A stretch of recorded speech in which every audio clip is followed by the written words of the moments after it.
Hi everyone. These days, the world is pressing Israel to accept a ceasefire. Now let's ask ourselves the question. Generally speaking, should Israel listen to the international community?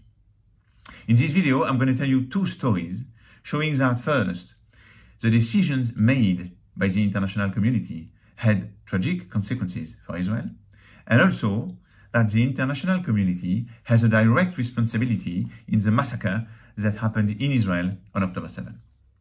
So let's start in 1992.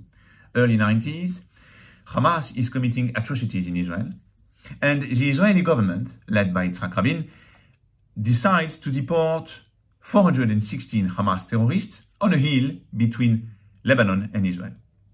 Now, immediately after this decision, the UN makes a resolution, 799, with the American vote, accusing Israel of violating human rights, we are used to it, and also ordering Israel to immediately take those 416 terrorists back into the country.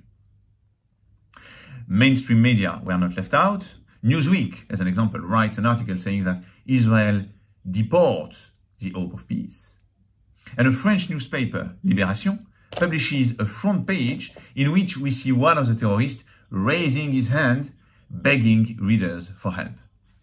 Now, after enough intimidation and pressure from the international community, notably the American administration, so James Baker, White House Chief of Staff, and Warren Christopher, Secretary of State, Yitzhak Rabin, the Israeli government, agrees to take those 416 Hamas terrorists back into Israel. What was the consequence of this decision?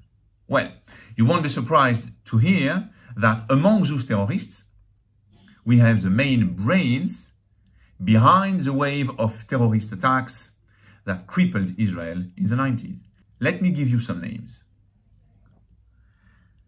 Ramad Hamad organized the attack on Bus 5 in Tel Aviv in 1994, killing 24 people. He also planned the attack on the Dolphinarium nightclub. Jamal Mansour will be responsible for the targeting, the infrastructure and implementation of multiple terrorist attacks. Mahmoud Abu Anoudeh will be responsible for organizing the suicide attacks on Machane Yehuda and Ben Yehuda in July and September 1997. But that's not all. Among those 416 Hamas terrorists, we have past and present Hamas leaders in Gaza. Let me give you the main names.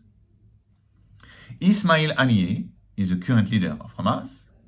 Mahmoud al-Zahar, who declared that it is legitimate to kill the Jewish people. Sheikh Yassin, who, with a gesture of his hand or a nod of his head, was giving the green light to the execution of a suicide attack. Abdelaziz Rantisi, who explained that according to Allah, we will not let only one living Jew in Palestine. As you can see, by pressuring Israel to take those 416 terrorists back, the international community allowed Hamas to settle permanently in Gaza, to take control of it, but also to organize and implement the wave of terrorist attacks that resulted in the death of hundreds of Israelis. Now let's fast forward 30 years into the future. We are in 2022, and Antony Blinken, Secretary of State, triumphantly explains to a Jewish audience that the Biden administration has successfully pressed Israel to issue 20,000 work permits for Gaza residents.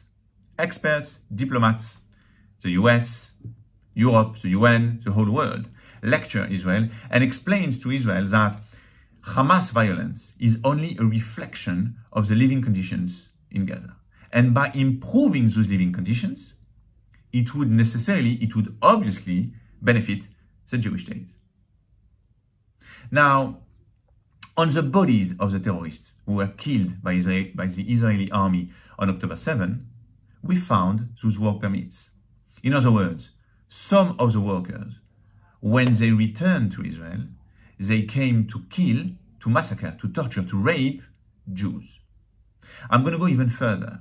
One of the main reasons Hamas invasion was successful is because terrorists had in-depth knowledge of the families of the communities they were targeting.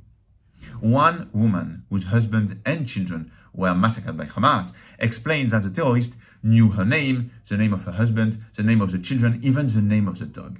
Back in 2022, the international community, applauded by Jewish organizations, urged Israel to issue thousands work permits, arguing that it would benefit the Jewish state. The reality is that the Jewish people suffered the worst massacre in a single day since the Holocaust. Let me conclude right now. Back in 1938, just before the Second World War, 32 countries met in Evian, France, to discuss the issue of Jewish refugees, Austrians and Germans, Jewish refugees fleeing the Nazi persecution. At the end of the conference, all major countries refused to take a single Jewish refugee. Golda Meir, who was present on that day, as she recounted her experience, said that she was appalled to hear that all major countries had expressed their sympathy for Jewish refugees, but at the same time were deeply apologetic for not being able to take a single one of them. You see, I think Israeli leaders, Jews in general, should understand that the international community isn't really interested in Israel's well-being.